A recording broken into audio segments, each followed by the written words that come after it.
Sebelum lanjut, bagi teman-teman yang belum mensubscribe channel ini, silahkan klik tombol subscribe-nya. Dan bagi yang belum nge-like video ini, silahkan klik tombol like di bawah ini. Bagi yang sudah subscribe, saya doakan semoga rezekinya lancar dan sehat selalu. Bagi teman-teman yang belum subscribe, pasti menyesal. Oke, langsung aja markinjut. Mari kita lanjut.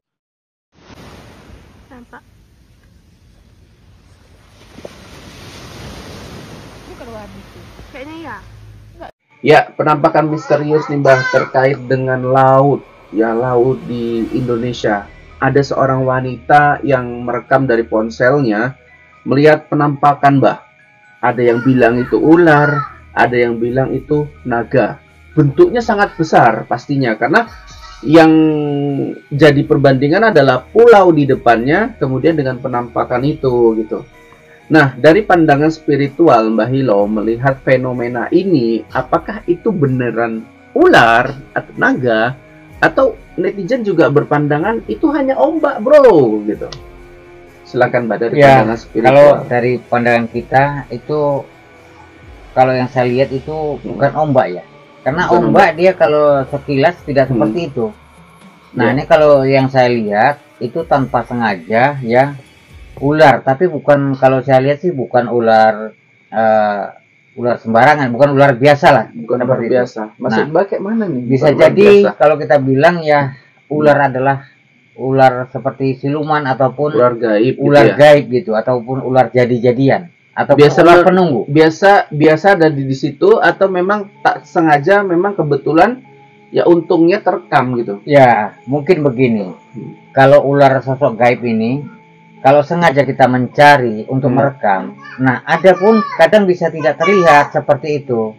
Nah, walaupun udah banyak spiritual, orang Iya. pikir manggil, hadir pun dia gitu, tetap nggak terlihat. tidak terlihat. Tapi kalau kita tanpa sengaja, ya tanpa sengaja membawa ponsel ataupun kamera, pas kebetulan dia lewat, nah itu bisa saja terjadi terekam seperti itu.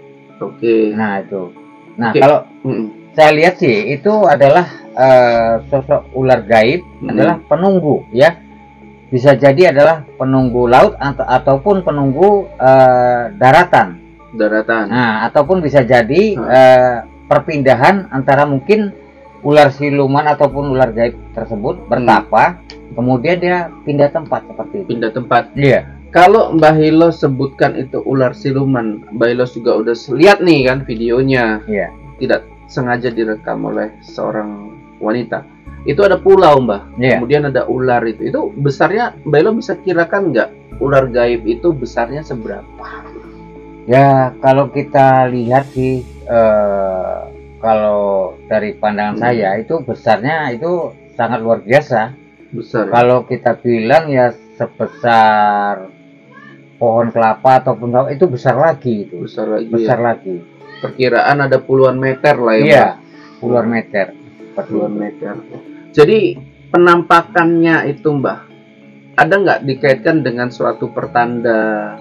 Kalau Mbak Hilo tadi bilang adanya, mungkin dia mau bertapa nih. Nah selain itu pertandanya nih untuk masyarakat yang mungkin melihatnya, ini kan dari ponsel Mbah. Iya. Mungkin orang yang punya panca indera bisa jadi melihatnya juga gitu.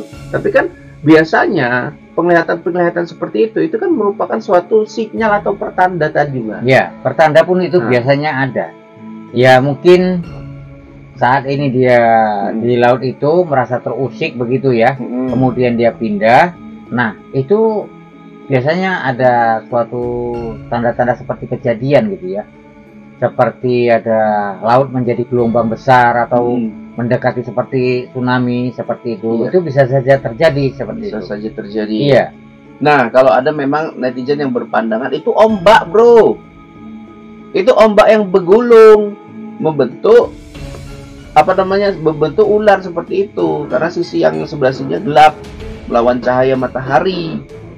Nah, gitu. Gimana, Mbah? Ya, itu menurut mereka seperti ya, kalau orang awam ya. Tapi kalau saya melihat itu ada sosok ular yang melintas gitu.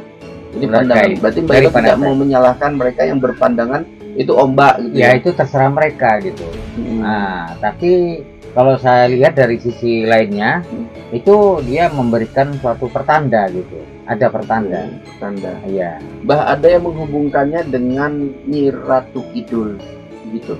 Apakah ini adalah ular yang biasa ada di istananya Nyi Roro Kidul, Mbah? Ya, Kalau dari pandangan Mbah kayak mana? mungkin begini ya. Itu ada juga mungkin sangkut pautnya dengan Nyi Roro Kidul gitu, sang penguasa laut ya. Nah, jadi bisa jadi sosok ular tersebut yang menemui sang ratu ataupun Nyi Roro Kidul, menemukan itu, kemudian dia kembali ke daratan, masuk ke daratan seperti itu. Ini kalau saya tanya lagi gini, Mbak, ular raksasa ini kan Bailo bilang adalah bentuk gaib yang kebetulan saja terekam kamera, dan itu sangat langka sekali gitu terjadi gitu ya, Mbak. Iya.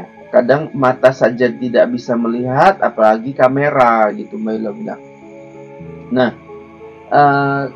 apakah ular siluman ini, Mbah, bisa berubah wujud ya, jadi manusia, kemudian dia menyatu dengan masyarakat di daerah itu, Mbah? Ya, kadang mau juga gitu. Kadang dia menjelma sebagai orang tua atau seperti... ada kaitannya dengan apa ritual pesugihan yang dimana seringlah pelaku itu memberikan tumbal sehingga pelakunya itu mendapatkan suatu kesaktian berubah wujud. Ya, kalau itu dari situ saya tidak merasakan ada sangkut pautnya, tapi melainkan dia berubah wujud menjadi manusia itu bisa terjadi.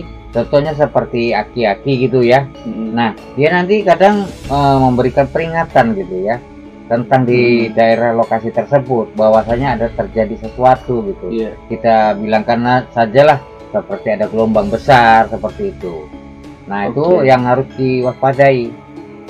Nah, itu. Jadi ini kayak apa ya, pengawal-pengawalnya lah kalau dibilang ya, dari Nyi Roro Kidul ya, Mbak, ular ini ya, Mbak. Iya. Karena bisa jadi ya seperti yang Mbak Hilo katakan, ular ini bisa berubah wujud. Jadi kalau katakan dia kalau secara supranatural dia berada di istananya, di istana bawah lautnya Nyi Roro Kidul, dia akan berubah wujud ya, Mbak Hilo ya, sebagai pengawal. Mungkin pakaiannya itu pakaian-pakaian kayak seperti Majapahit kerajaan dulu, seperti kerajaan itu, dulu gitulah ya, Mbak. Iya. Mbah, terkait dengan ular raksasa ini gitu, ada nggak kesialan? Kadang kan kalau kita melihat sesuatu, banyak orang yang berpandangan melihat hantu itu sial lu bro gitu.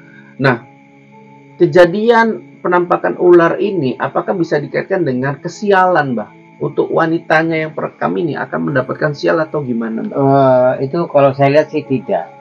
Karena begini ya, karena itu kebetulan tanpa sengaja melintas terekam seperti itu. Nah, kalau dibilangkan kesialan, sebenarnya makhluk itu sendiri yang sial sebenarnya.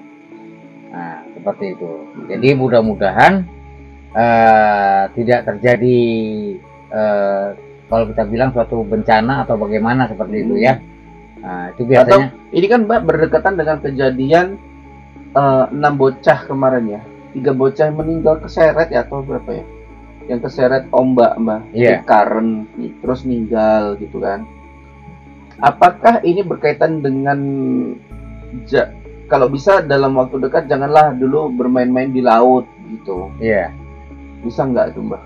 Ya, sebaiknya jangan dulu gitu ya. Untuk para yang lain, para wisata yang lain, sebaiknya wanti-wanti lah kalau kita bilang, apalagi kita membawa anak kalau kita bilang belum cukup dewasa lah begitu ya, karena kan mereka tidak berpikir itu berbahaya seperti itu.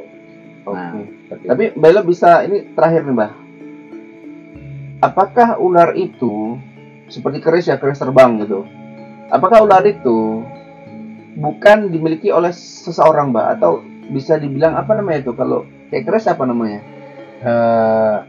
dibuat oleh seperti empu gitu ya maksudnya? Maksudnya kayak kodam atau milik orang, jadi itu dilepaskan karena memang dia supaya bebas kemudian kembali, perewangan atau apa gitu? Tidak, kalau itu memang seperti dia, kalau kita bilang ya, memiliki kekuasaan juga seperti kekuasaan itu juga ya, Mbak? Iya. Oh, jadi kayak ajudan ya, Mbak, pejabat tuh punya kekuasaan juga ini. Begitupun pengawal tadi ya, ular yang bisa berubah wujud sebagai pengawal. Oke, mungkin sampai sini, Mbak, penjelasannya. Kita izin pamit buat teman-teman yang belum subscribe, mari di subscribe gitu ya Mbah. Iya. Oke.